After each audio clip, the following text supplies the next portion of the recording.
Hello everyone, welcome back to my channel. This is Renee and today I'm doing a painting in watercolors.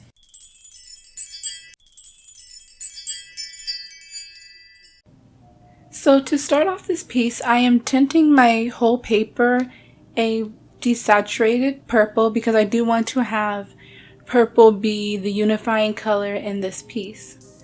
I am also going in onto the subject and I am defining where I would like for shadows to be. Because with watercolors you do have to work from light to dark, I am treating this as an underpainting because I know in the end I wanted her to have dark skin and dark hair. The paper that I am using for this piece is the Arches Cold Press watercolor paper. It's the 104 pound. I really love this paper. It is my absolute favorite paper to work with when I'm using watercolors. I feel that with watercolors especially, it is important that you do use quality paper if you want your certain watercolor techniques to turn out properly. A lot of the times when I was first starting out with watercolor, I would try to do certain effects and it just wouldn't work out, and eventually I realized it was because of the paper I was using. I 100% recommend 100% cotton paper, and Arches is in my opinion the best out there.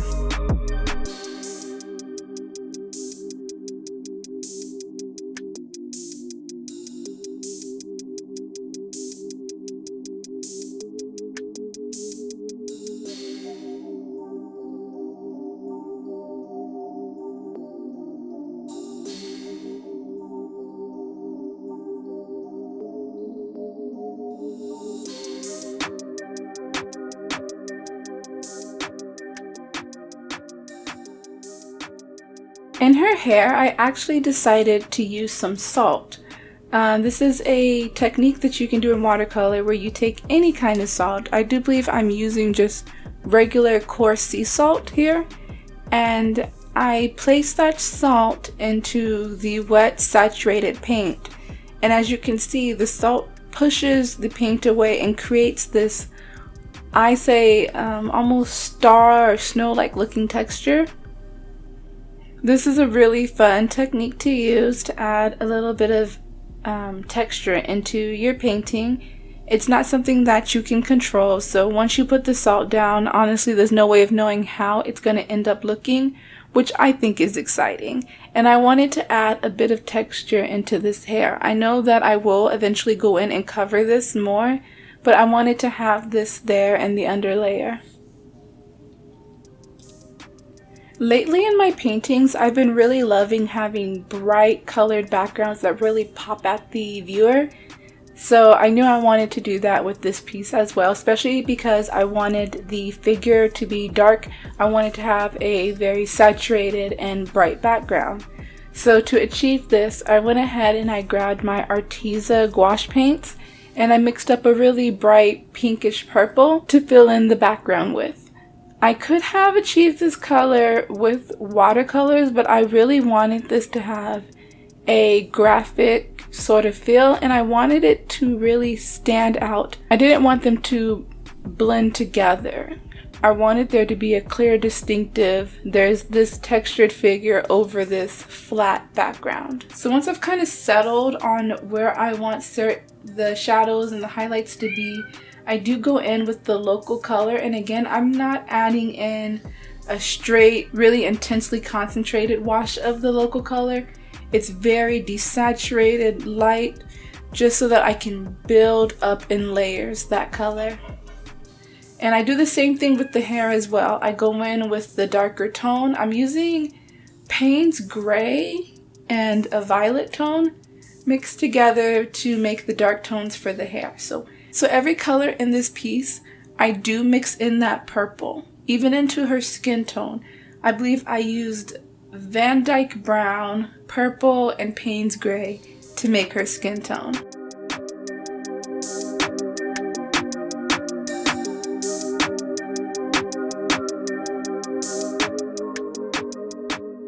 So it has been a while since I've actually done a full watercolor painting. I've been experimenting a lot with different mediums, gouache and oils, and getting back into digital painting that it's been a while since I opened up my watercolors. Because watercolors have always been my favorite traditional medium, and it felt really great to just open up my palette. Like, there was so much dust settled on it. So it was nice to really just open it up and just go back in and start using it again. I just really enjoy using watercolors. I love the way they place on the paper. I love the unpredictability of it. I love just the final texture and end result of the painting. It's something I really enjoy. So this was nice. It felt good to be doing something that I wasn't so unsure of. I still have a lot to learn when it comes to watercolor, but as of now, I do have a workflow that I think works very well for me, and I feel more confident going in when I have watercolors.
So taking from what I've been doing in my digital work, I actually went in and grabbed some more gouache, and I brought some of that background into the watercolor portrait. So in parts of her hair and her horns, I cut in with that background pink.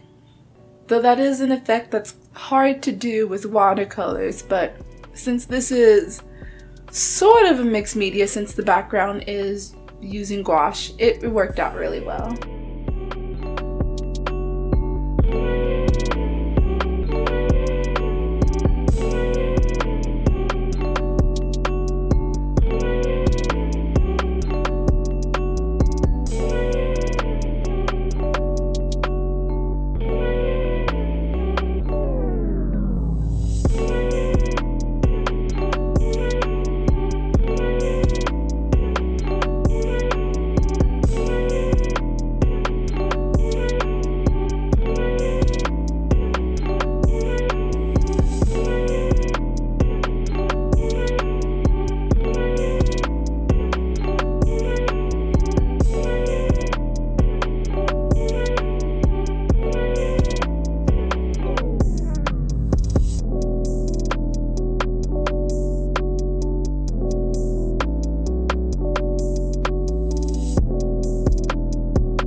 I also went ahead and grabbed out my Finetech pearlescent watercolors.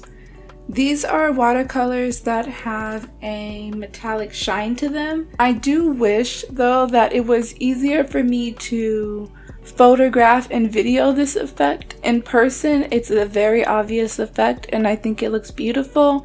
In pictures, you can't always see how it shines and glitters in the light, but I don't care. I still use them all the time. It is my favorite thing to do. But yes, I had an absolute blast getting back into watercolors. Thank you so much for watching, guys. I really do appreciate all the views and likes. Go ahead and hit that subscribe button if you would like to see more from me. I post every single week. I am working hard to grow this little channel here. And I will see you again later this week. Thank you all so much once again. Have a good one. Bye.